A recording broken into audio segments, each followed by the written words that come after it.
Eu quero parabenizar o irmão Edilberto e a todos os homens que participaram. Quero dizer aos irmãos que eu estive com eles ontem pela manhã, fiquei até a hora do jantar, vim um pouquinho antes, eu e Hernani. O pastor Anderson, aqui da FATEF, esteve à noite e hoje pela manhã, e o pastor Isaías, que esteve o tempo todo, esteve hoje de manhã também ministrando a ceia lá com eles. Irmão Edilberto, foram quantos homens? 119 homens. Parabéns. Havia 159 inscritos e apenas 119 puderam ir. Que pena que esses demais irmãos não puderam comparecer. Perderam. E sabe, irmãos, algumas coisas nós não recuperamos. Não recuperamos. A flecha que é lançada, a palavra que é pronunciada e a oportunidade que é perdida. Essas três coisas não se recuperam mais, conforme diz um provérbio chinês. Então, uma vez que foi, foi. Agora só o próximo. E eu quero, então, dizer para os irmãos o seguinte. Irmão Gilberto, fica de pé aí. Eu quero dizer para o irmão o seguinte. O próximo retiro dos homens vai ser, e se Deus assim quiser, e se assim nós pudermos organizar e planejar, vai ser um cruzeiro marítimo. Amém? Aí nós vamos o seguinte, vão os homens, vão as mulheres e vão os filhos. Haja dinheiro. Eu aprendi essa semana, irmãos, e olha, deixa eu explicar para vocês por que eu estou falando isso. E Gilberto, vamos não, fica em pé, fica em pé, fica em pé, fica em pé. Eu aprendi o seguinte, essa semana, com um homem que tem me inspirado. Ele disse o seguinte, nós temos que pedir a Deus ofertas exponenciais. Ofertas exponenciais. Ofertas exponenciais são ofertas sobrenaturais. E ele disse assim, nada nós teremos se não pedirmos aos céus. Isso é o que Jesus nos ensina. Jesus diz em João capítulo 3, verso 27, nada tereis se do céu não vos for dado. Então nós temos que pedir ao Pai. Vamos pedir ao Pai. 3 dias, sexta, sábado e domingo. E os santos dias. Amém. Amém. Então vamos lá. Vamos separar ali 500 daqueles quartos de um navio de 3.000 lugares. A gente vai juntar. Vamos lá. Eu vou com vocês, eu faço esse esforço. Eu vou com vocês. Então, Gilberto, você comece já a procurar isso. Amém? Pode sentar agora. Mas por que eu pedi ao Edilberto para ficar? Irmãos, ele tem uma lancha. Quem tem uma lancha não pode procurar um navio? Pode. Quando você estiver saindo ali pela Bahia, começa a procurar o navio. E diz, é esse navio, é esse navio, é esse navio. Bem, Deus abençoe. Eu estou falando isso, irmãos, porque desde quando Miles Monroe esteve aqui conosco, ele nos deixou um desafio. Ele deixou um desafio de nós fazermos um retiro de homens. Miles Monroe trouxe uma palavra para os homens assim tremenda. E a esposa dele, a Ruth, trouxe uma palavra tremenda para as mulheres. E ele falou para mim assim, pastor, por que não fazemos então um retiro de homens? Por que não fazemos assim de forma marcante? Não somente pela palavra, mas pelo lugar também. E olha, esse retiro dos homens, onde eles fizeram agora, foi muito bonito, muito gostoso. Frio ali em Miguel Pereira, né? Gostoso, lugar bonito. Muito obrigado, Osmar, por ter conseguido esse lugar para nós, num preço bom. E os homens comeram, meus irmãos. Olha, se o homem não voltou diferente, mais gordo, pelo menos. Ele voltou. Porque, haja Deus. Meu amado, eu entendi por que às quintas-feiras eles sobem ao monte. Porque quando eles comem, irmãos, já é um monte. Eles estão acostumados a subir ao monte. Eu fiquei impressionado. Tinha alguns homens que pediam ajuda para levar o prato. Impressionante. Haja bênção, aleluia. E teve um cantor novo lá também, né, Gilberto? Vai ser ministro de louvor. Ele ronca. Amém. Deixa isso daí são as reminiscências do retiro. Mas o mais importante, o Anderson esteve comentando aqui. Glória a Deus. Você pode dar glória a Deus por isso? E aí eu concordo com o irmão Edilberto. O retiro das mulheres, pastora Veleda. Quantas mulheres nós temos inscritas? Olha, temos 170 mulheres inscritas. E a pastora tem um desafio de chegar a 200. Amém. Então, as que já estão inscritas, por favor, fiquem de pé. As que já estão inscritas. Lá em cima também, que bom. Minhas irmãs, minha irmã, você que ainda não está inscrita, você vai ficar de fora? Eu fui lá conhecer onde é o lugar do retiro das mulheres. Olha, é muito bom, viu? Pode sentar. Obrigado, irmãs. Muito bom. E só fazer um reparo na palavra do irmão Anderson. Cadê o irmão Anderson? Irmão Anderson, você tem 3 mulheres. Eu preguei lá ontem que o homem tem que ser marido de uma só. Como é que é a história?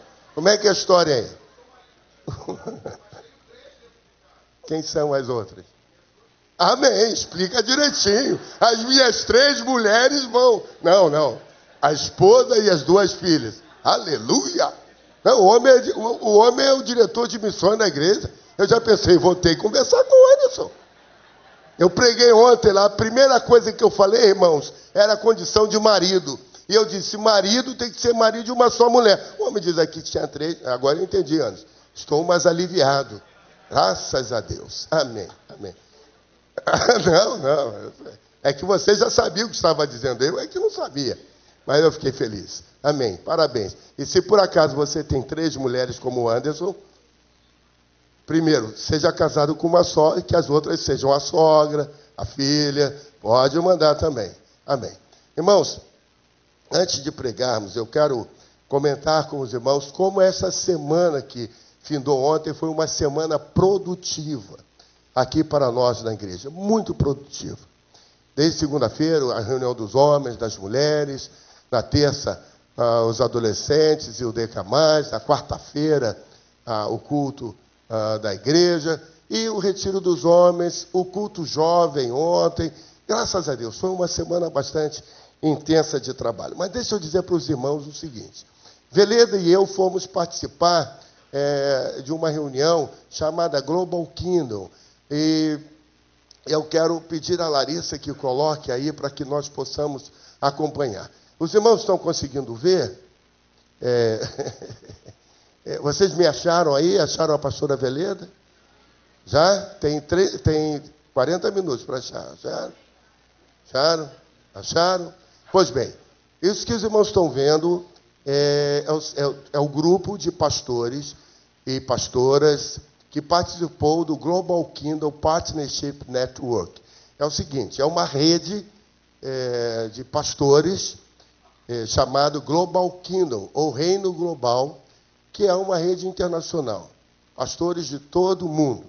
Este foi o capítulo Brasil. E a fachada que os irmãos estão vendo é o prédio administrativo da primeira Igreja Batista de São José dos Campos. Eles estão nesta localidade chamada Colina há uns 6 meses.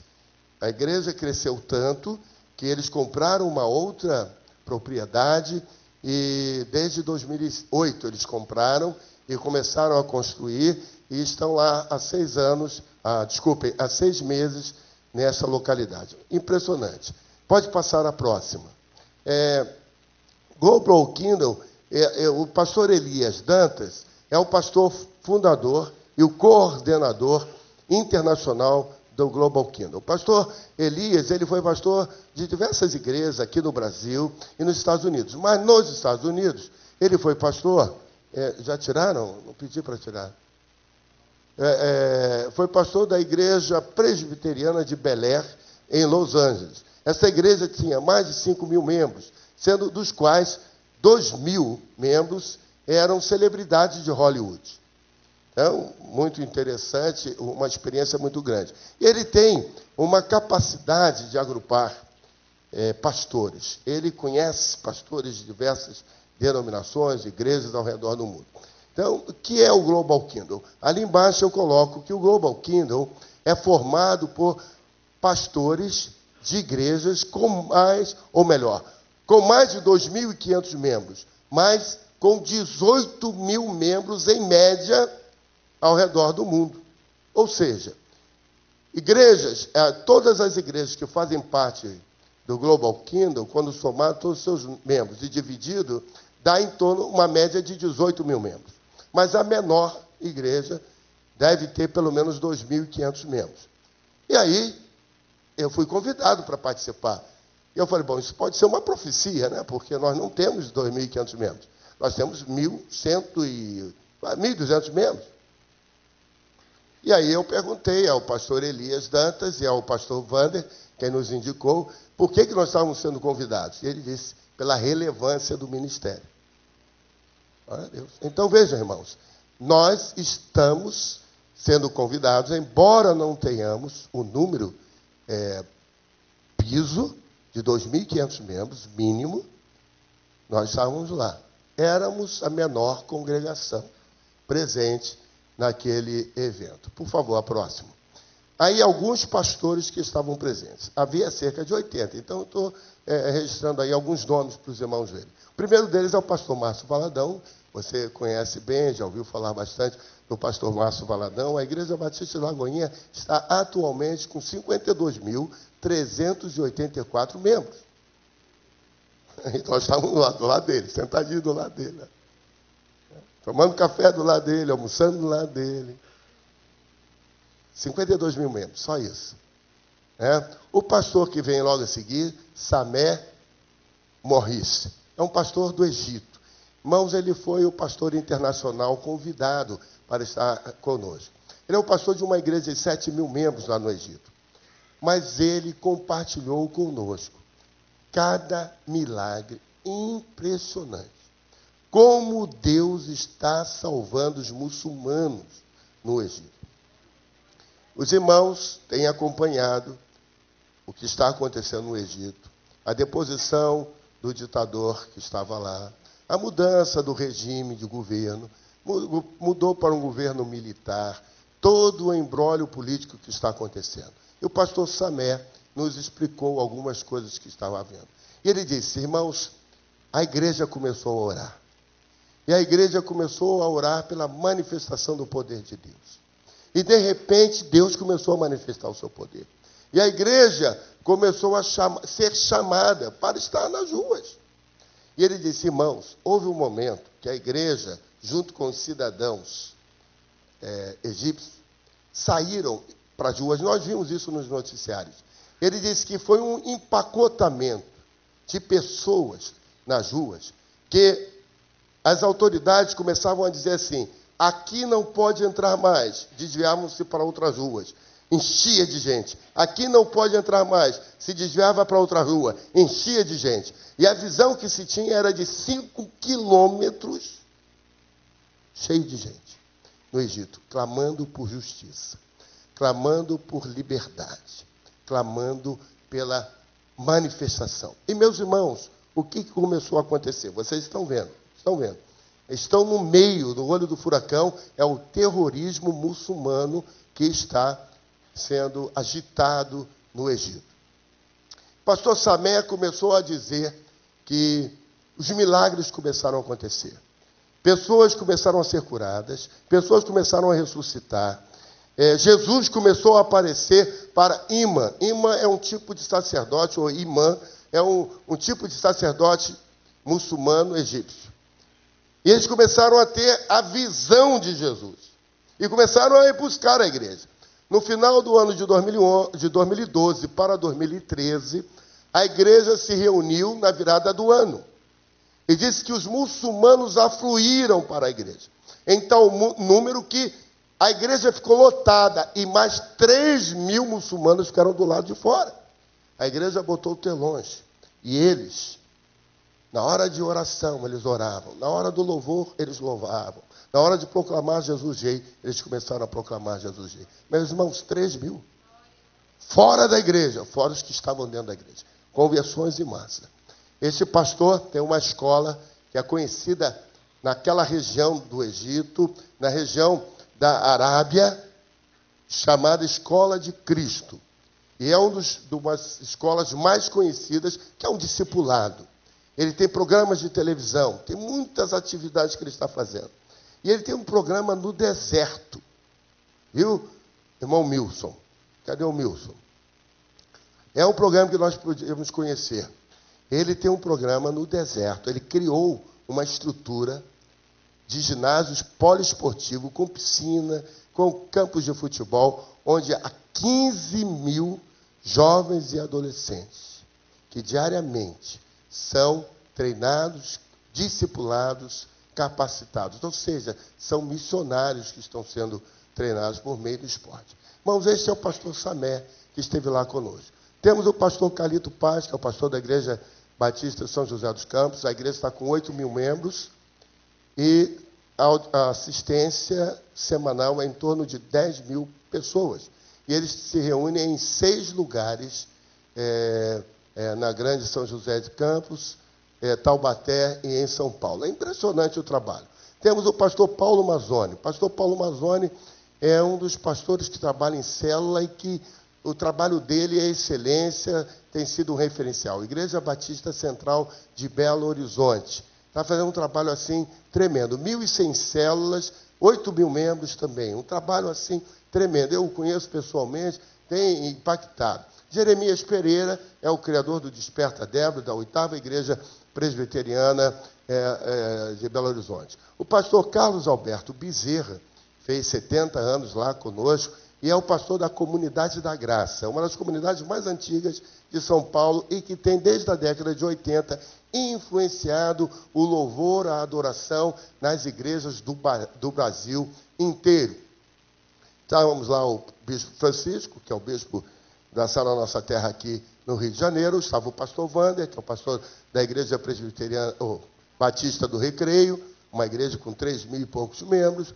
Estava o pastor Amadeu Teixeira, que é o pastor da Igreja do Nazareno, em Mesquita. Irmãos, a Igreja do Nazareno, ela é muito grande.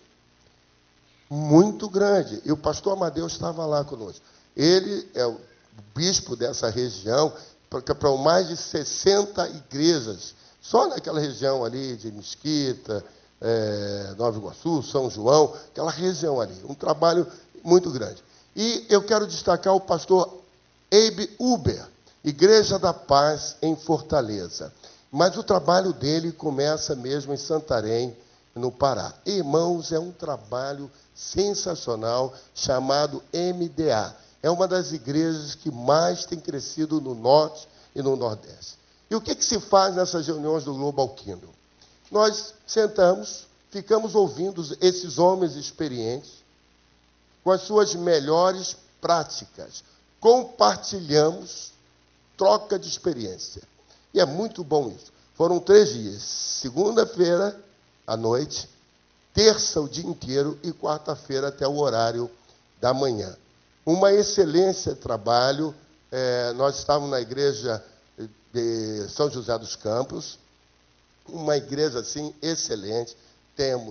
Lá eles têm 2 restaurantes, sendo uma lanchonete e um restaurante embaixo, com uma comida, meus irmãos, sensacional. Impressionante a estrutura da igreja. Eu louvo a Deus pela vida do pastor Calito Paz. Passe mais uma, por favor. E aí é um teste de visão para os irmãos. Vocês têm que me achar em 10 segundos aí. Aí são algumas fotos. Vocês estão conseguindo ver alguma coisa aí? Então, algumas fotos ali. Aquela foto maior no centro é a foto lá da frente. Aqui à esquerda é a pastora Veleda, na primeira noite, no momento do louvor. Lá embaixo, à direita, é a pastora Veleda em frente àquele prédio administrativo. Aqui nós dois em frente ao prédio administrativo. E nós não tiramos, eu não coloquei aqui nenhuma foto do prédio onde é o salão de cultos. Não coloquei, mas é um outro lugar bem distante daquele ali. É uma colina, é um lugar grande demais. Dá para se andar a pé, não precisa se andar em trenzinho lá não. Mas é um lugar muito grande. Aqui embaixo estamos nós com o pastor, com o apóstolo Márcio Valadão, ali no centro com o apóstolo Joel, ali do lado do apóstolo Joel, esse aí é o Samé, o pastor egípcio. Aqui, à direita, é o pastor Silair. Foi uma coisa muito interessante. Cadê o Silvio? O Silvio está ali. Eu fui visitar o Renato e a Cris, e a mãe do Renato e do Silvio estava lá, cuidando da Cris e do Caleb. E nós começamos a conversar. Ela morou nos Estados Unidos, e ela era membro da igreja do pastor Silair. E ela falou comigo: você conhece o pastor Silair? Eu falei: conheço de nome, nunca conheci pessoalmente. Isso foi no sábado. Quando chegamos na segunda-feira, eu fui apresentado ao pastor Silair. É uma das maiores igrejas batistas, multirraciais, nos Estados Unidos. E o pastor Silair é um homem missionário. E ele está atuando missionariamente no Haiti. E ele trouxe 5 pastores do Haiti que nunca haviam saído do Haiti. E ele os levou lá para a troca de experiências. E o mais interessante, meus irmãos, aqueles 5 pastores, somente os 5 pastores, representam 1.600 igrejas no Haiti. 1.600. Se cada igreja tiver pelo menos 2 ou 3, você já faz as contas, né? Já faz as contas de quantas pessoas são. 5 homens que nunca haviam saído do Haiti, não sabem o que é o evangelho, saindo do Haiti, não têm uma noção do que sejam as coisas. O pastor Silair, então, os trouxe. Eles passaram uma semana, estão terminando esta semana, lá na Igreja Batista São José dos Campos, conhecendo, vendo metodologia de trabalho, conhecendo um pouco. Glória a Deus pela vida do pastor Silair. Embaixo, os irmãos estão vendo a sala de reuniões e ali o restaurante onde a pastora Veleda está. Muito obrigado, Larissa, muito obrigado. Por que eu fiz questão de mostrar isso aos irmãos? Porque os irmãos têm que ter entendimento de onde nós estamos inseridos, como igreja, como ministério. É um ministério reconhecido, uma igreja reconhecida. Deixa, antes de pregar ainda, irmãos, aproveitar nesse momento, dizer para os irmãos mais 2 coisas. A primeira delas é que, se nós fomos convidados, é porque você tem feito a diferença nisso. Isso é importante. Saiba disso. Outra coisa, o Congresso Profético Apostólico. Nós, começamos o nosso período de jejum, amanhã, é dia 28, né? 27 somos nós. Deixa eu falar para vocês, nós vamos fazer o período de jejum. Vamos entrar, vamos estar orando. Depois, na outra semana, são todas as igrejas até o dia 10.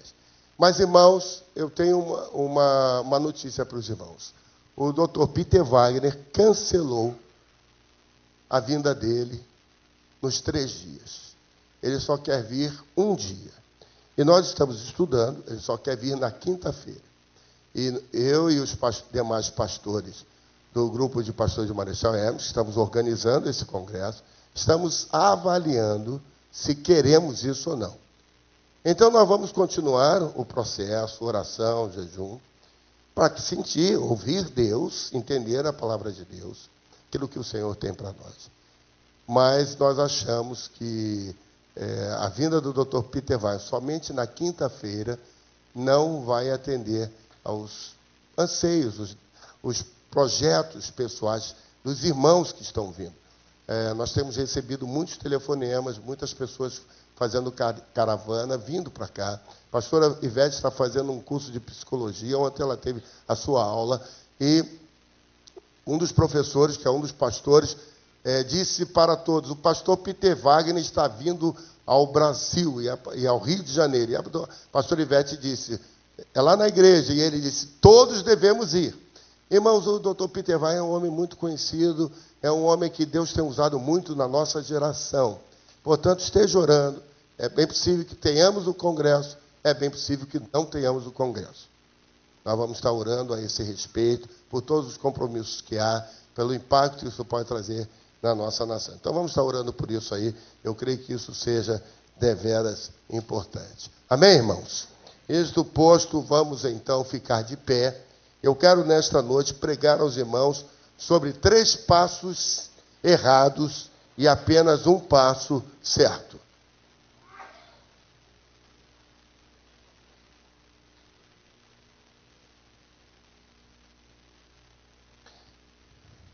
3 passos errados e apenas um passo certo.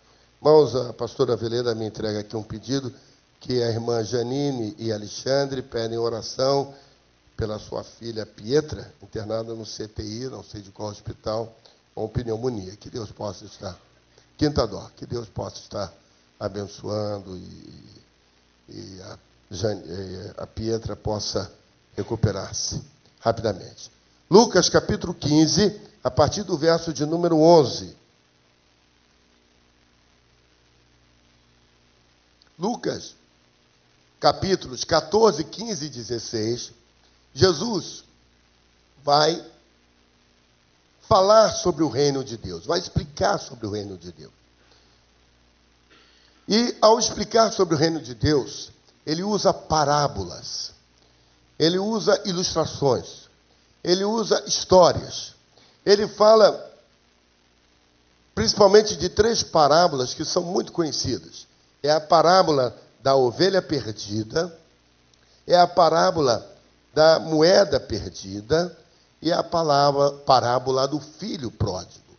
Na verdade, essas 3 parábolas procuram demonstrar, na primeira, da ovelha perdida, o cuidado de pastor que Deus tem por nós. Quando ele fala da moeda perdida, ele está falando do cuidado da mulher nas coisas da vida. E ele diz, se esta mulher procura assim, quanto mais Deus. E quando fala do filho pródigo, ele está nos ensinando a respeito de pai, a respeito de Deus, da necessidade do entendimento da paternidade celestial. Então é interessante isso, irmãos, porque é um ensinamento sobre valores, o valor que Deus tem para cada um de nós. E esta parábola, a parábola do filho pródigo, em Lucas capítulo 15, a partir do verso 11, ela procura nos ensinar um pouco a respeito deste homem, deste jovem ainda, que pródigo quer significar aquele que gasta excessivamente, aquele que é esbanjador, aquele que é generoso, é liberal, vai gastando de qualquer jeito. Eu espero que não haja nenhum pródigo aqui entre nós. Mas significa isso, filho pródigo, aquele que é esbanjador, aquele que gasta de qualquer maneira, aquele que gasta excessivamente, que é liberal com as coisas sem tomar cuidado. E Jesus usa isso para mostrar o amor de Deus. Vamos ler então, a partir do verso de número 11 até o verso de número 24. Disse-lhes mais, certo homem tinha 2 filhos. É sempre interessante que Jesus começa já a fazer o ensino dialético. Ele vai mostrar o que significam os judeus e o que significam os gentios. Ou então vai mostrar o amor de Deus. E aqueles que estão em casa, que se acham donos da verdade, donos da cocada preta, e aqueles que estão perdidos. E Jesus está dizendo, ele tem 2 filhos. Não importa aquele que está em casa e aquele que está perdido, ele tem 2 filhos. Isso já nos começa a balançar os nossos valores, preconceitos. Quando nós achamos que este não merece e aquele merece, quanto aos olhos de Deus, todos somos iguais. Verso 12. O mais moço deles disse ao pai, Pai, dá-me a parte dos bens que me toca. Repartiu-lhes, pois, os seus haveres. Poucos dias depois, o filho mais moço, ajuntando tudo, partiu para um país distante e ali desperdiçou os seus bens, vivendo dissolutamente. Daí vem o nome pródigo, gastou dissolutamente. 14. Havendo ele dissipado, gastado de forma maluca tudo, houve naquela terra uma grande fome e começou a passar necessidade. Então foi encostar-se a um dos cidadãos daquele país, o qual o mandou para os seus campos a apacentar porcos. E desejava ele encher o estômago com as alfarrobas, as migalhas que os porcos comiam, e ninguém lhe dava nada. A lavagem que os porcos comiam, ninguém lhe dava nada. Verso 17. Caindo, porém, em si, disse, Quantos empregados de meu pai têm abundância de pão e eu aqui pereço de fome? Levantar-me-ei, irei ter com o pai e lhe direi: Pai, pequei contra o céu e diante de ti. Já não sou digno de ser chamado teu filho. Trata-me como um dos teus empregados. Levantou-se, pois, e foi para seu pai. Estando ele ainda longe, seu pai o viu, encheu-se de compaixão e, correndo, lançou-se-lhe ao pescoço e beijou. Disse-lhe o filho: Pai, pequei contra o céu diante de ti. Já não sou digno de ser chamado teu filho. Mas o pai disse aos servos: Trazei depressa a melhor roupa, vestilha, e ponde-lhe um anel no dedo e alparcas nos pés. Trazei também um bezerro cevado e matai-o, comamos, regozijemo-nos, porque este meu filho estava morto e reviveu. Tinha se perdido e foi achado. E começaram a alegrar-se. Que Deus abençoe a leitura de sua palavra em nossos corações. O povo de Deus diz: Senhor, muito obrigado por esse texto tão importante da tua palavra. Aplica ao nosso coração. É a nossa oração em nome de Jesus. Amém e amém. Meus amados, esse texto é muito importante. Eu quero que você abra a sua Bíblia em Provérbios, capítulo 20, verso 21. Provérbios 20, 21. Interessante que o filho pede ao pai a herança que lhe cabia. Você sabe que herança é alguma coisa que nós obtemos ou obteremos quando os pais falecerem. Então aquele jovem vira para o seu pai e diz: Meu pai, dá-me a parte da herança que me cabe. Provérbios 20, 21 diz assim: a herança que no princípio é adquirida às pressas não será abençoada no seu fim. Que coisa impressionante. Aquele rapaz não tinha noção, não tinha dimensão do que estava fazendo. Ele tomou na sua vida 3 passos errados e somente um passo certo. Ele estava com uma visão distorcida do mundo, do que ele tinha, do que ele podia ter. Veja, o primeiro passo que ele toma é querer aquilo que ainda não era seu. O verso de número 12 diz assim: O mais moço disse ao pai: Dá-me a parte dos bens que me tocam. Na sabedoria judaica, o filho primogênito, ele detinha 2/3 da herança. Ele tinha a maior parte. Sendo este o mais novo, ele teria 1/3 da herança. Quando ele chega ao seu pai e pede a sua herança, o pai, então diz o texto que o pai concede. O pai então faz a conta, vê o que era, vende, faz o que precisa ser feito e dá ao filho. E o texto continua dizendo que o filho, depois que recebeu aquela herança, ele sai dali e ele vai e prediz que vai gastar aquilo de uma forma que não tem jeito. E, meus irmãos, isso parece algo sem sentido. Por isso que Jesus está usando isso como uma parábola. Mas Jesus está querendo aqui nos ensinar algumas coisas. Ele está querendo nos ensinar que nós devemos ter a calma, a esperança para receber no tempo certo aquilo que nos é devido. Mas aquele jovem parece que não pensou nisso.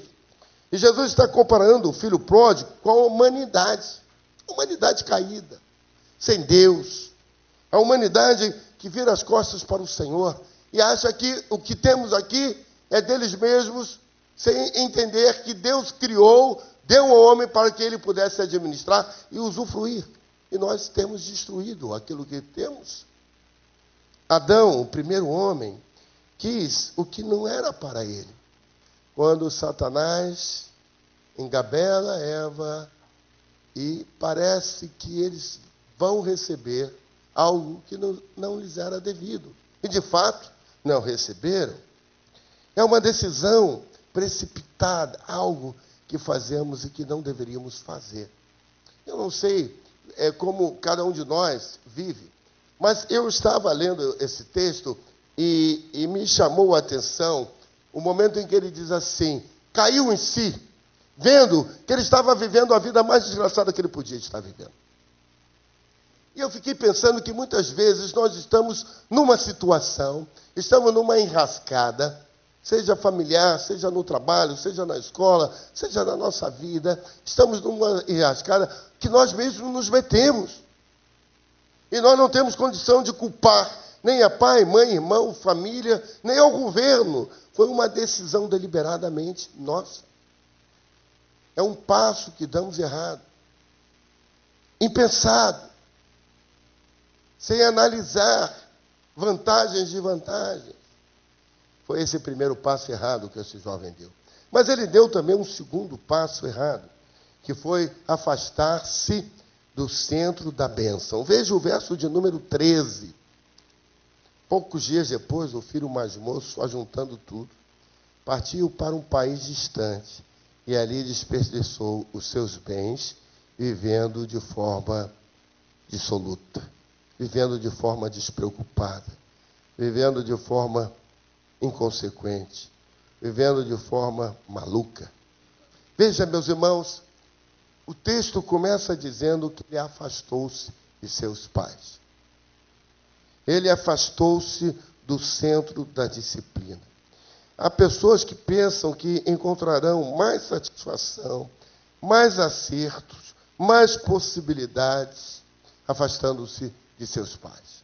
Eu não estou dizendo que aqueles que saem para buscar um mercado de trabalho, aqueles que saem para estudar fora, estão agindo como o menino do nosso texto, estão agindo como este filho pródigo. Não, não estou falando isso. Eu estou falando daquelas pessoas que saem, que querem estar longe, que querem desprender-se da presença do seu pai, querem desprender-se do centro da disciplina. Me recordo, irmãos,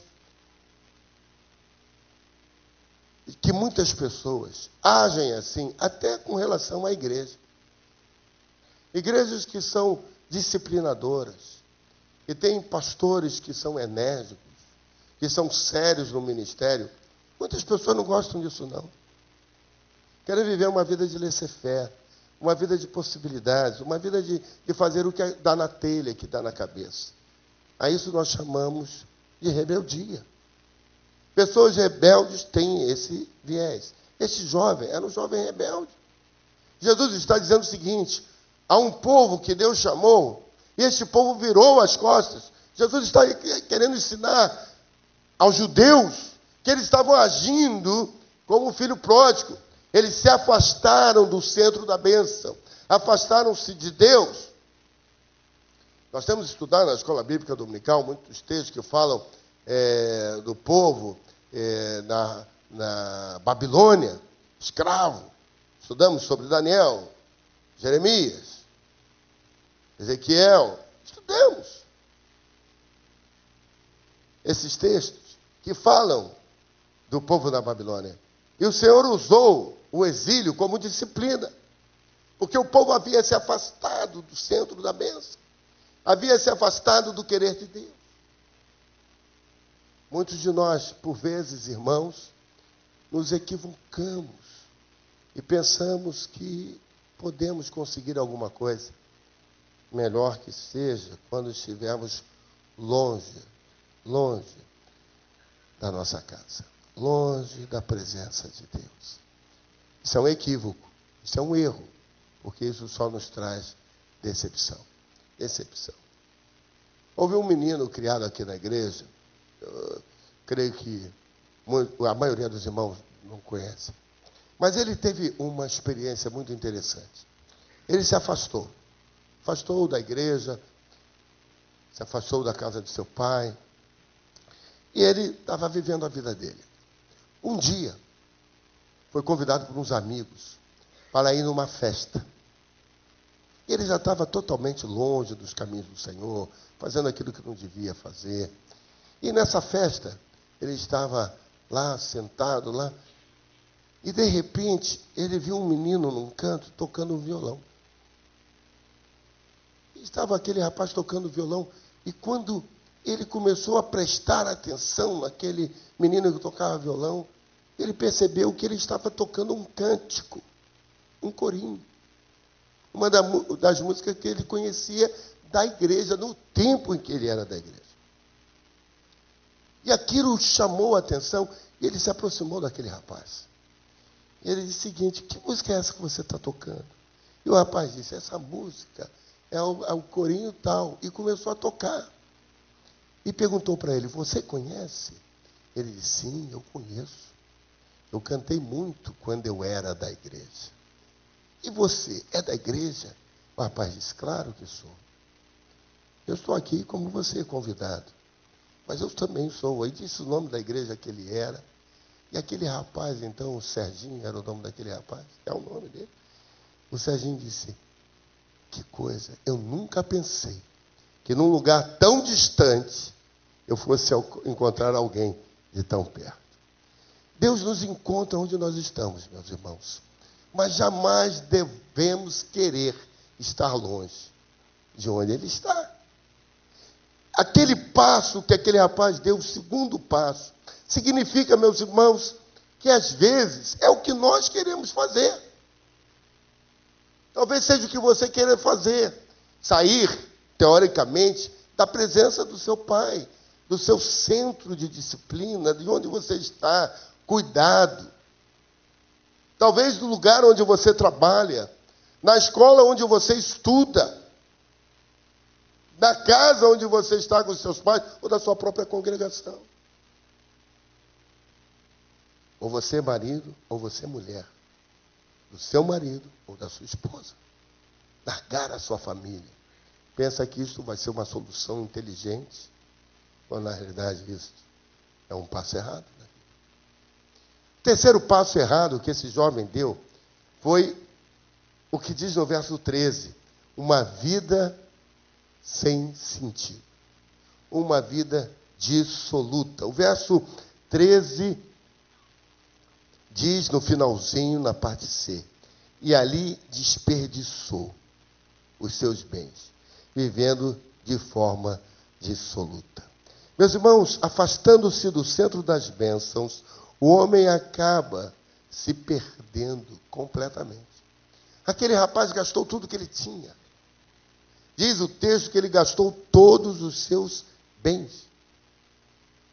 Gastou de forma deslocada. É interessante isso, irmãos, porque a Bíblia não diz quanto ele tem. A Bíblia não fala aqui, nesse momento do texto, Jesus não está relatando que ele tenha sido prostituído, que ele tenha usado drogas, que ele tenha vivido uma vida de bebedice. Quem vai falar isso é o irmão que ficou em casa. Um pouquinho mais à frente, depois do verso 24, é que o irmão vai dizer, reclamando ao pai, diz assim: eu estou contigo, o Senhor nunca me deu o bezerro cevado. Mas chega este meu irmão, que viveu a sua vida gastando dinheiro com as meretrizes, em bordéis. Nesse momento do texto que nós estamos lendo, Jesus não fala sobre isso. Mas o irmão mais velho fala. Se ele fala porque ele teve conhecimento, ou ele fala porque ele está fazendo uma inferência. Ele está achando que isso seja possível. Jesus não condenou o filho pródigo, apenas está contando uma história. Isso é importante. Diga para o irmão que está ao seu lado: Jesus não está condenando ninguém. Está contando apenas uma história. Sabe, com isso eu quero dizer para você o seguinte: Jesus não está condenando ninguém, nem você. Esse texto pode estar contando a sua história, mas Jesus não está condenando você. Está contando a sua história. Está dizendo que os passos errados que nós damos podem nos levar a uma situação de miséria. Diz o texto aqui, se você continuar a ler, que esse jovem gastou tudo o que ele tinha e, miséria pouco é bobagem, piorou a situação, né? Começou a haver uma grande fome naquele lugar. E então aquele rapaz que tinha tudo, gastou tudo, se transformou num indigente, se transformou num mendigo, se transformou num necessitado. Veio caindo no degrau da decência. Veio caindo no degrau da moral. Meus irmãos, isso é tão interessante. Eu tive uma experiência assim, uma coisa que me chamou muita atenção. eu pegava o ônibus para ir para o trabalho muito cedo pela manhã, 5h40 da manhã. E quando eu chegava no ponto onde o ônibus passava para me pegar, atrasado, eu via o ônibus indo embora, me dava um desespero. Aí, o que eu fazia? Eu pegava um ônibus e cercava ele em frente ao UERJ, ali no Maracanã.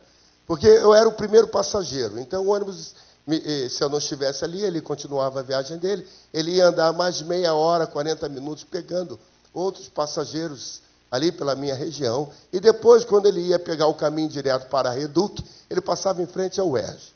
Então, quando eu perdi o ônibus aqui, eu corria lá para o UERJ para esperar o ônibus. Irmãos, aconteceu um fato para mim, assim, muito impressionante. Era 5h50 da manhã, 5:50 da manhã, eu cheguei na UERJ e atravessei aquela São Francisco Xavier e fui para o ponto esperar o ônibus. Quando eu atravessei, eu observei, havia um bêbado. Um homem mendigo, bêbado. Ele estava sentado no meio-fio, encostado no poste, exatamente onde era o ponto do ônibus. Interessante que todos nós que estávamos ali assistindo aquilo, víamos que quando os ônibus estacionavam para pegar os passageiros, os ônibus quase atropelavam o homem. Ele estava ali dormindo, bêbado. O mendigo, ele tem uma característica. Ele é sujo, despenteado. Se você ver alguém despenteado aqui na igreja, não significa que seja um mendigo. Às vezes é um cabelo da moda, né?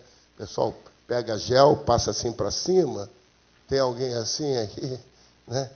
Mas ele estava lá sujo, fedendo, com uma roupa toda, como hoje alguns estão usando, camisa de uma cor, calça de outra, calça assim, assim. Ele vai usando o que lhe dão, não é isso, irmãos? Estava lá aquele homem assim, jogado. E ele tem uma característica muito interessante. Ele leva uma sacola, um saco. Aquilo é a casa dele. Estão todos os seus bens ali. Veja o texto, os seus bens, tudo está ali. Irmãos, eu estava olhando aquele quadro e aquilo me incomodou. Eu disse, meu Deus, será que ninguém vai ajudar esse homem? Ele vai ser atropelado. Você já falou assim, será que ninguém? Quando é você que tem que fazer isso. Irmãos, então estamos eu e os demais, estamos naquele ponto, às 5:10 da manhã, todos nós com sono, querendo pegar a nossa condução para ir para o nosso destino. E está aquele homem ali. E eu olhava para ele, olhava para os outros. Será que ninguém vai ali falar com aquele homem? De repente, atravessa a rua, um outro mendigo, um outro bêbado, um outro mendigo. Atravessa a rua. Vai lá, fala com o primeiro bêbado. Ei, cara, acorda.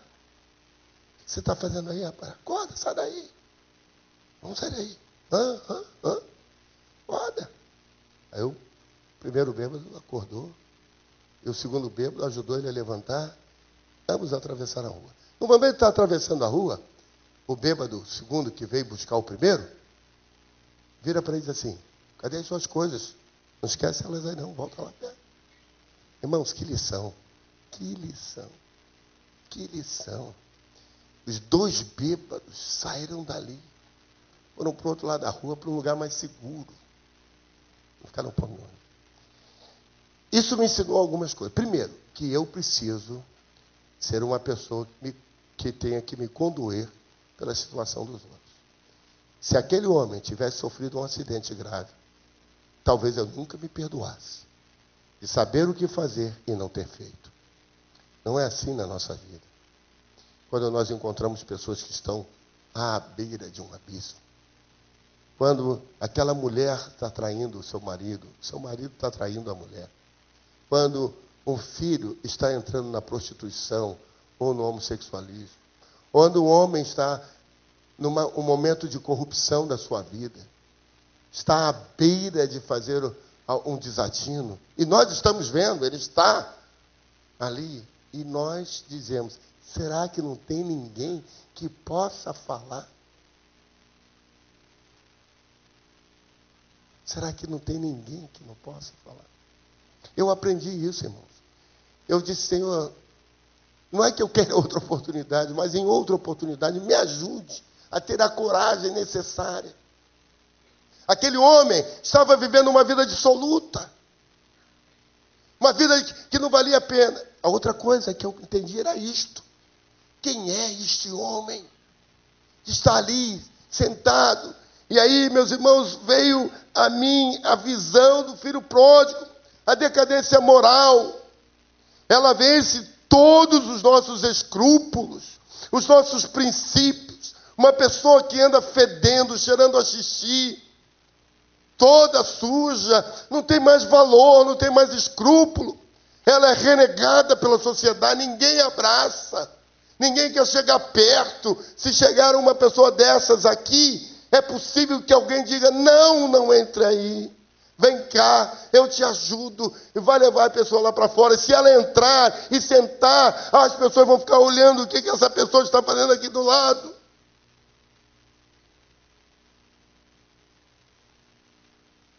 Os escrúpulos são os leprosos da sociedade.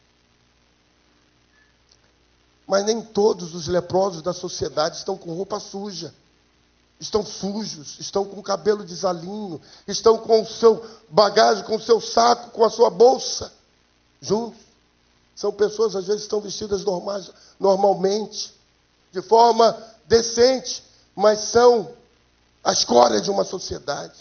Como aquele que estava vivendo uma vida dissoluta, quanto muitos de nós estamos. E Jesus está dizendo que esse homem estava vivendo longe de Deus. A ponto, irmãos, de fazer o que ele jamais pensava em fazer. O que ele foi fazer? Tomar conta de porcos. Tomar conta de porcos. Eu quero só lembrar para você o seguinte. Os porcos, quando Jesus expulsa demônio do endemoniado gadareno, os demônios, o líder dos demônios vira para Jesus e diz assim, deixa-me pelo menos entrar nesta manada de porcos. Porco, para o judeu, é morada de demônio. E aquele momento, aquele jovem, nada mais tinha a fazer, senão cuidar da morada de demônios. Você entende isso no reino do Espírito? O que Jesus está dizendo? Que por vezes na nossa vida nós descemos num degrau, de tal maneira que a nossa mente fica tão embotada que nós não conseguimos mais ter visão espiritual das coisas que estão ao nosso redor, que nós estamos tomando conta de porcos, tomando conta de moradas de demônio. Estamos disputando com eles alimento. E diz o texto que nada, ninguém lhe dava nada. Ele comia da lavagem, mas mesmo assim tinha que disputar. Degradação, degradação. Primeiro passo, pedir o que não é seu. Segundo passo, afastar-se do centro da disciplina. Terceiro, é uma vida completamente sem sentido. Jesus usa a figura do jovem. Ele diz um jovem, um filho, um mais moço. Mas não é isso somente. Jesus está nos representando ali. Ele está dizendo que por vezes nós agimos dessa forma. Para isso, irmãos, nós temos que chegar ao ponto que aquele jovem chegou.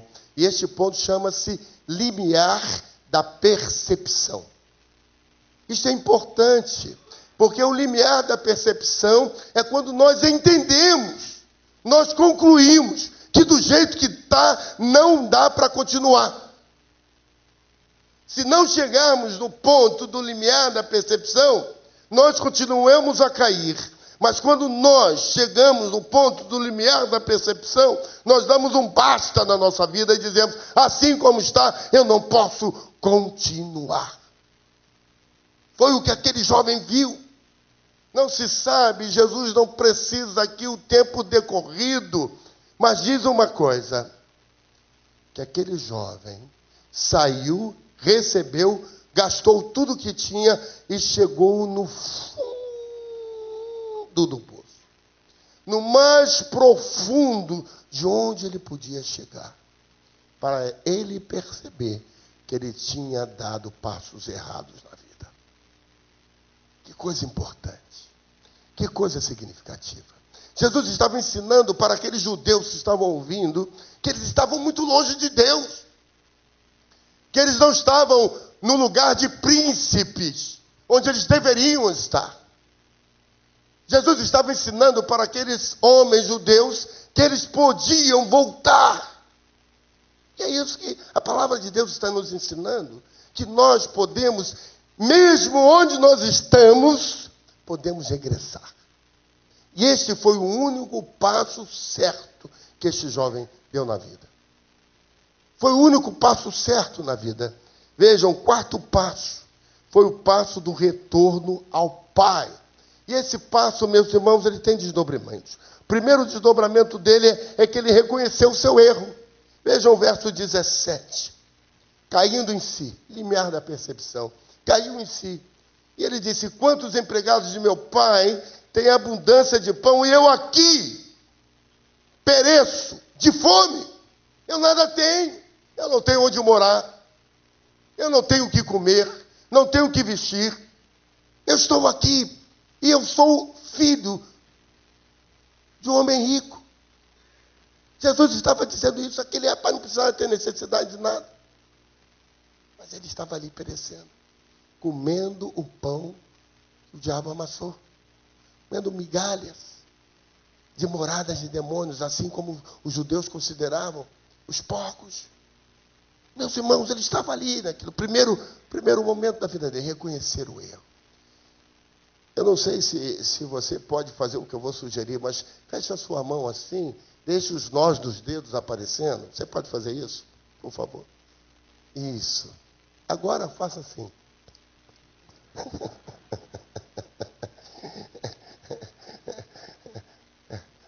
Será que nós somos cabeça dura? Aquele rapaz, durante muito tempo na vida dele, foi cabeça dura. Sabe, há pessoas que são cabeças duras. Sabe o que é uma pessoa cabeça dura? É aquela que não reconhece o erro. Você conhece alguém que não reconhece o erro? Pode até levantar a mão se for você. Pastor, eu não erro. Eu não erro.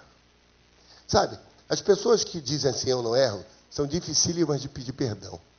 Você conhece uma pessoa que não costuma pedir perdão? É porque não reconhece erro. Uma pessoa que não erra, que não reconhece o seu erro, eu vou dizer uma coisa triste para essa pessoa. Ela não existe. Então, meu irmão, se você é essa pessoa, você não existe. Você não precisa nem pagar mais as suas contas. Não precisa mais ir ao trabalho amanhã. Não precisa fazer aquela prova que você tinha que fazer amanhã, porque você não existe. Ninguém vai notar a sua ausência. Porque quem não reconhece os seus erros, essa pessoa não é humilde, ela é soberba. E aos soberbos, Deus rejeita, mas aos humildes, Deus levanta. O primeiro passo certo na vida de uma pessoa, meu irmão, levante a sua mão direita e diga comigo, é reconhecer o erro. Se a pessoa reconhece o erro, meus irmãos, reconhece a sua condição de pecador, reconhece que ela está em falta. Veja o verso de número 18. Eu vou me levantar, eu irei ter com meu pai e dir-lhe-ei, Pai, pequei contra o céu e diante de ti. Já não sou digno de ser chamado teu filho. Trata-me como um dos teus empregados. Meus irmãos, quem reconhece o erro, em segundo lugar vem a consciência do arrependimento. Diga comigo, consciência do arrependimento. Não é um sentimento. Remorso é diferente de arrependimento. Muitas vezes nós choramos, eu estou com remorso. Porque o remorso, ele tem uma característica. Ele está olhando para a consequência. Ele está olhando para a consequência. Então, quando você está com remorso, você fez uma coisa errada. Por exemplo, quando é uma criança, ela faz uma coisa errada, a mãe diz assim, quando o seu pai chegar, eu vou contar para ele e ele vai te bater. Mamãe, eu não faço mais não, mamãe. Por quê? Ele está com remorso. Ele fez alguma coisa errada. E ele sabe que ele vai apanhar. Então ele já começa a ficar na barra da saia da mãe. Mamãe, eu não faço mais. Mamãe, eu não faço mais. Mamãe. O remorso é mais ou menos assim. O sentimento do arrependimento, não. O sentimento do arrependimento, a pessoa chora, a pessoa se comove. Mas ela sabe o seguinte: eu errei, eu vou passar pelo castigo. Eu errei, eu vou passar pelo castigo. Nós hoje pela manhã estudamos sobre os últimos dias de Davi. Pastora Veleda usou o texto de Araúna, quando Davi vai comprar lá o terreno de Araúna para oferecer sacrifício. Sabe por que Davi fez aquilo? Porque Davi tinha reconhecido o erro dele, quando ele mandou contar o povo de Israel. Deus mandou escolher 3 tipos de pragas. E Davi escolhe. Ele disse que preferia cair nas mãos de Deus vivo. E de fato, Davi vê. E Deus manda uma praga e começa a matar o povo. De repente, Davi está lá no seu palácio. E ele vê o anjo em cima da quinta de Omar, ou de Araúna. E ele vê o anjo com a espada desembainhada. E ele então ora e pede a Deus perdão, arrepende-se. E vai até lá e compra aquele terreno para fazer um sacrifício. E ele disse: eu não posso dar nada ao Senhor que não me custe. Quando nós estamos arrependidos, irmãos, nós queremos pagar o preço. Eu vou pagar o preço. Eu errei, eu vou pagar o preço. Eu vou pagar o preço. O preço da nossa salvação nós não conseguimos pagar. Jesus pagou por nós. Então, quando nós nos arrependemos e aceitamos a Jesus, nós estamos crendo que o sangue de Jesus é poderoso para perdoar os nossos pecados. É isso que é o nosso arrependimento. A fé para a salvação é esta. Nós acreditamos que Jesus, com o seu sangue, é suficientemente capaz, condição sine qua non, para perdoar os nossos pecados e nos tornar quites diante de Deus. O arrependimento não tem medo do castigo. Porque nós sabemos que nós estamos condenados. Aquele jovem disse: eu não tenho medo. Eu estou arrependido. Eu errei com meu pai. Eu vou voltar. E eu vou dizer para ele: pai, eu pequei. Já não sou digno de ser chamado teu filho. Senhor, meu pai, pode me contar como um dos teus empregados, dos teus trabalhadores. Não me importa, eu não quero mais posição, eu não quero mais sentar à mesa, eu não quero mais nada disso. Aquele quarto que eu usava, eu não me preocupo mais com ele. Eu vou pagar o preço. Ele não estava com remorso. Porque muitas vezes, irmãos, nós temos remorso e nós fazemos de novo. Eu não sei se já aconteceu com você, quando você errava, dizia: eu nunca mais vou fazer isso. Fazia de novo. Mas quando você se arrepende e você diz: eu nunca mais vou fazer de novo, você não faz. Porque o arrependimento é coberto pelo sangue de Jesus. E o sangue de Jesus, 1 João capítulo 1, verso 9. Se confessarmos os nossos pecados, Deus é fiel para nos perdoar os pecados e nos cobrir, e nos limpar de toda a injustiça. Não há remorso, é arrependimento. Quer mudar a sua vida? Arrependa-te. Quer sair do cuidar dos porcos? Arrependa-te. Volte pelo caminho. Vá na direção do seu pai. Chegue até lá. Porque aquele jovem associado a isso, ele teve essa posição. Ele foi até lá. Ele chegou na presença do pai. Esse foi o passo certo. Agora, meus irmãos e amigos, todos nós conhecemos esse texto de frente para trás e tal. Tudo bem, isso aí. Eu sei que eu estou citando um texto que não é novidade para os irmãos, mas uma coisa que me impacta nesse texto é que Jesus não conta, não, mas ele diz o seguinte: que o pai estava lá esperando pelo filho. Estava lá esperando pelo filho. E quando ele vê o filho chegando, o filho chega e o pai o abraça. Sabe aquele mendigo? É aquele mendigo. É aquele mendigo que o pai abraça. Vocês se lembram da história do lindo bandolim? E ficava dentro do esgoto de São Paulo, cheirando crack, que os ratos comiam a sua perna, as feridas inflamavam. E quando ele chegava em casa, a mãe abraçava. É o pai. Abraça. Não importa quão cheiroso você esteja. Ofendendo, né? Não importa se você está com piolho na cabeça, não importa. Se a barba está lá no pé, não importa. É filho. É filho. Filho é filho. Filho pode tudo. Meus irmãos, quando o pai vê aquele filho chegando, ele chama os servos. Ele chama os servos. Diz assim: põe o anel no dedo. O anel é símbolo de paternidade. É o sinete da família. Os servos não têm anel. Aqueles que trabalham não têm anel. Anel tem os que fazem parte da família. Jesus diz assim: o pai manda pegar, trocar as roupas, botar sandália nos pés, porque ele veio descalço. Mas isso tudo é apenas para mudar a aparência do menino. Mas o que traz valor é quando o pai diz assim: põe o anel no dedo. Este é o sinete de que o pai aceitava o filho de volta e dizia: tu és meu filho. Filho, mora na casa grande. Filho, come à mesa. Filho, dorme no quarto. Filho, cuida dos negócios do pai. Filho é filho. Aquele jovem, então, teve a sua vida totalmente restaurada. Irmãos, quando eu leio esse texto, eu fico pensando quantos de nós, na nossa vida, temos dado passos errados. Talvez não 3, como eu resumi aqui a história. Talvez você tenha dado muito mais.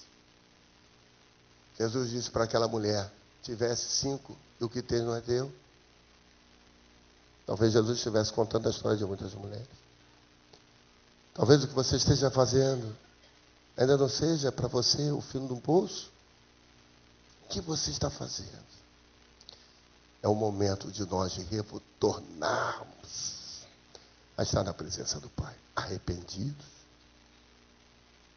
Pode ser até chorosos, mas não com remorso, por causa do castigo. Aquele jovem não sabia o que ia acontecer com ele, mas uma coisa ele sabia: quando ele chegasse diante do Pai, ele seria abrigado pelo Pai, de forma a receber tudo aquilo que ele havia perdido, ia receber de volta.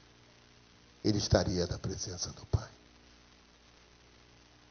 Eu quero que você feche os seus olhos, recline a fronte e pense na sua vida. Pense na sua vida. Quem sabe Deus esteja falando com você não pelo celular, porque Ele fala no nosso coração.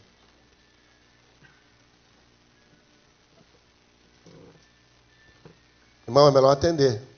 Isso. Bota no modo, é melhor desligar. É tão importante nós pensarmos em que momento da nossa vida nós estamos. Que situação nós estamos? Você está comendo a migalha?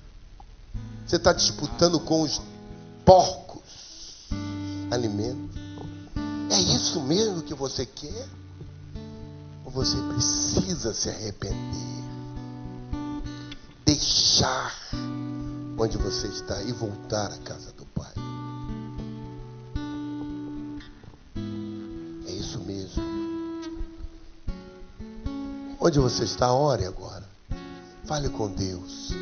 Diga assim: Senhor, perdoa.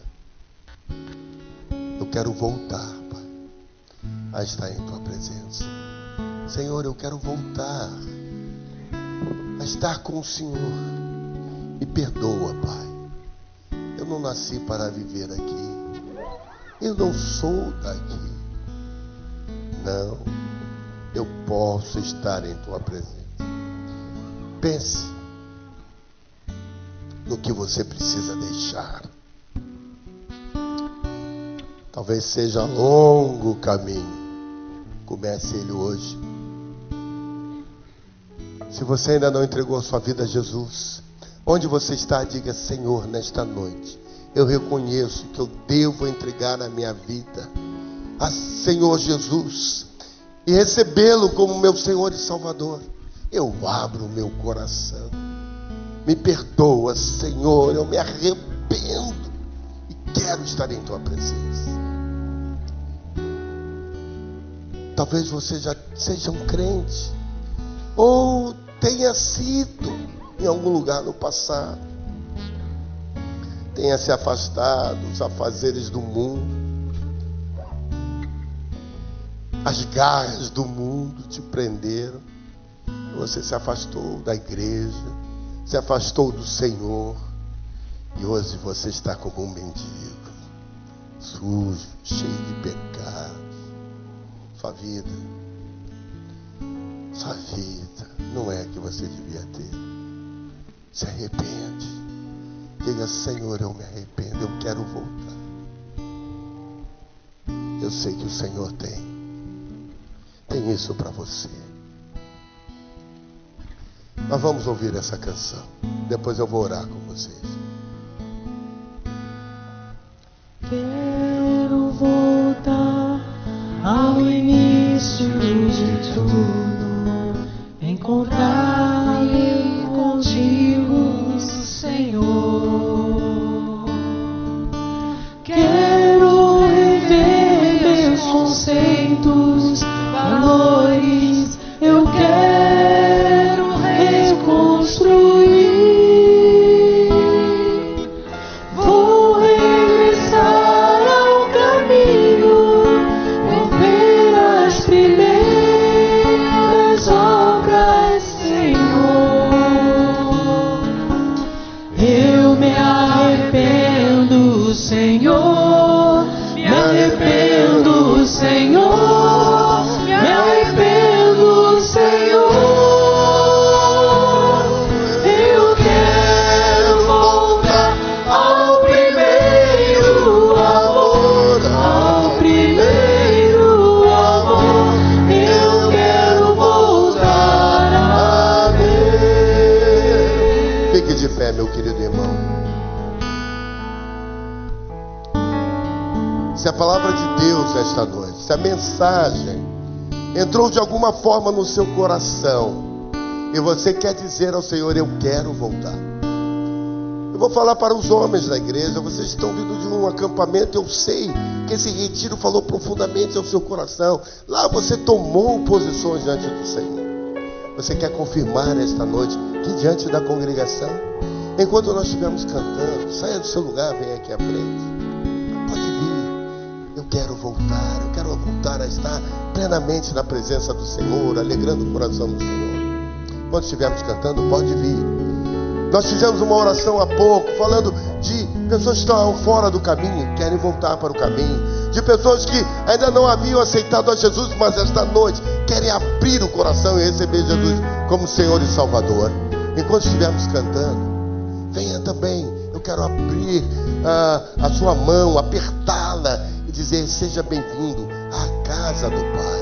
Vamos cantar mais uma vez, enquanto os irmãos se movimentam. Vamos fazer. Quero voltar ao início de tudo, encontrar-me contigo, Senhor. Quero rever meus conceitos, valores, eu quero reconstruir. Vou regressar ao caminho, vou ver as primeiras obras, Senhor.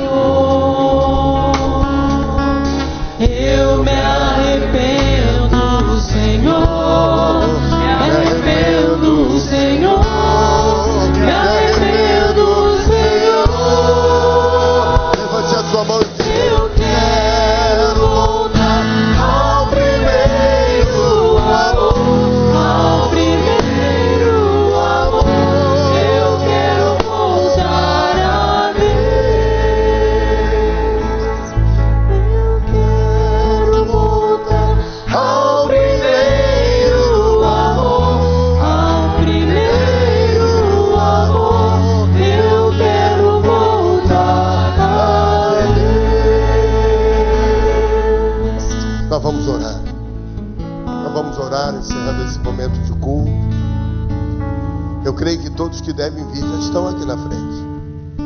E eu, irmãos, não gosto muito de insistir em apelo, porque você vem porque o Espírito Santo de Deus está tocando na sua vida. Não é porque o pastor está insistindo com você. Mas vamos orar. Pessoas estão chorando porque é isso mesmo. Alguém recebendo Jesus como Senhor e Salvador esta noite pela primeira vez? Levante a mão assim para a gente ver. Alguém recebendo Jesus pela primeira vez? Alguém? Levante a mão. Não? Nós vamos orar então. Vamos orar neste momento. Senhor, aqui estão alguns irmãos e irmãs que estão dizendo que deram em suas vidas alguns passos errados, mas hoje estão dando o passo certo. Senhor, não sei quantos que por alcance da internet, também lá no celular, estão dizendo: Pai, eu estou onde eu não devia estar. Eu estou no chiqueiro de porcos. Atitude minha, Senhor. Eu é quem deixei a casa do Pai. Mas glória a Deus, glória a Deus, porque Deus não leva em conta o tempo da ignorância, o tempo da rebeldia, o tempo da cabeça dura, o tempo da pessoa que não reconhece os seus erros. Mas aqui à frente estão pessoas que nesta noite estão dizendo: eu quero voltar àquele primeiro amor, àquele momento em que eu estava na casa do Pai, onde sentava à mesa, conversava, comia, estava na cama. Senhor, este é o meu lugar por direito, porque eu sou filho. A minha herança é o Senhor. Não são os bens deste mundo, porque os bens deste mundo são consumidos. Mas aquilo que Deus nos dá, a escritura, a certidão, o anel no dedo, isso não é consumido. Isso é eterno. Isso é direito para a glória de Deus. Pai, eu oro primeiramente para que sejam desfeitos todos os direitos legais que nesta caminhada para a distante localidade, longe do Senhor, foi dado. Senhor, que no caminho de volta, tudo aquilo que é do diabo seja devolvido. Devolve, devolve. Quando Jesus disse: aí vem o príncipe deste mundo, dele nada tem em mim. A pergunta que se faz: há alguma coisa dele em mim? Se há alguma coisa do mundo em você, diga: isto não me pertence. Sai da minha vida. Tira. Enche-me, Senhor, da tua graça, do teu amor, da tua misericórdia, do teu espírito, da tua vontade. E quando você for cercado por aqueles pensamentos, por aquela vontade que no passado era uma vontade que você não conseguia vencer, mas hoje, revestido do poder de Deus, revestido da couraça, revestido do capacete, revestido da sandália, revestido da espada, você é vencedor. E quando o inferno se levantar contra você, querendo te lembrar dos teus passos errados, você vai dizer: eu dei o passo certo, eu estou comprometido com o Pai, e quem me guarda, quem cuida de mim é o Pai. Fale com Ele, o meu Pai cuida de mim. Senhor, que assim seja, que Tu cuides de nós, da nossa vida, dos nossos pensamentos, dos nossos desejos, da nossa vontade, do nosso querer. Cuida de nós, Senhor. Pai, os irmãos estão passando pelo fio da navalha, pela moenda, estão sofrendo muito, consequência dos erros, dos delitos. Senhor, que não haja remorso, mas arrependimento genuíno. Porque enquanto houver remorso, ainda volta a comer a migalha do porco. Mas quando há arrependimento, jamais voltam lá, porque estão na casa do Pai. E na casa do Pai há abundância. Tu preparas uma mesa, tu nos fazes assentar, tu nos dás, Senhor, o bezerro cevado, tu trocas a nossa vestimenta, tu colocas um sapato no pé, tu nos dás o sinete da filiação, e nós temos uma marca, e esta marca é tua na nossa vida. Senhor, cuida de nós, cuida dos nossos problemas e das nossas dificuldades. Recolhe, Senhor, as nossas lágrimas genuínas diante de Ti. E que nesta noite, de fato, regressemos de onde jamais poderíamos sair, ao primeiro amor, à Tua presença. E nós oramos para que seja feita a Tua vontade naqueles pedidos de oração. Oramos, Senhor, para que na vida de cada irmão que aqui está, a Tua graça e a Tua misericórdia esteja sendo abundante, e que o amor de Deus, o Pai, a graça salvadora de Jesus Cristo, seu Filho bendito, e a consolação do Espírito do Senhor sejam com cada um dos irmãos, das irmãs que aqui estão, desde agora, Senhor, e para todos sempre. Amém e amém. Glória a Deus. Deus nos abençoe.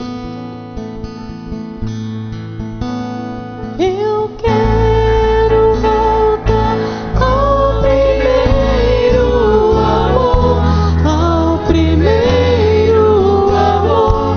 Eu quero voltar a Deus.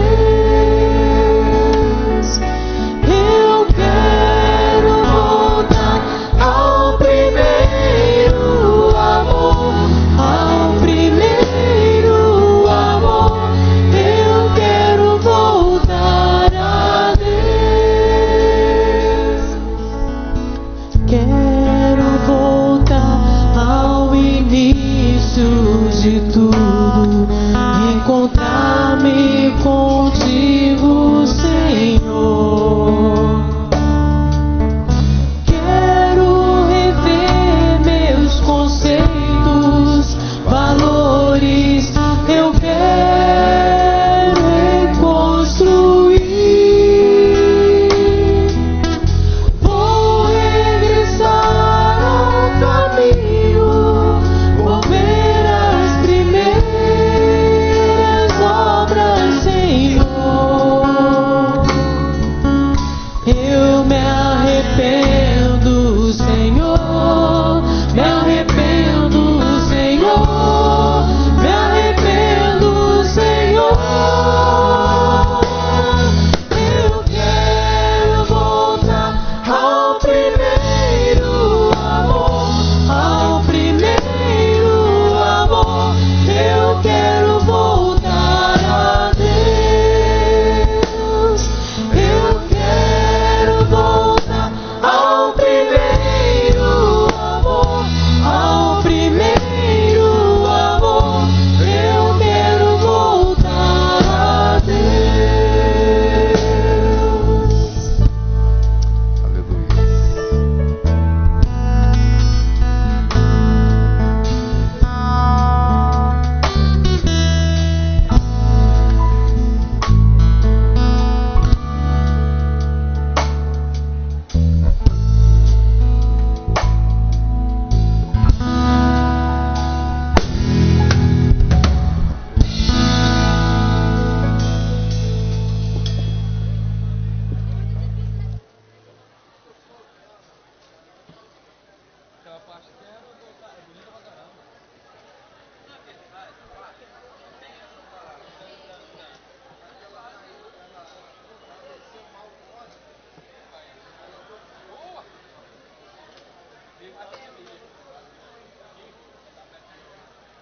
Pô, aquela parte do.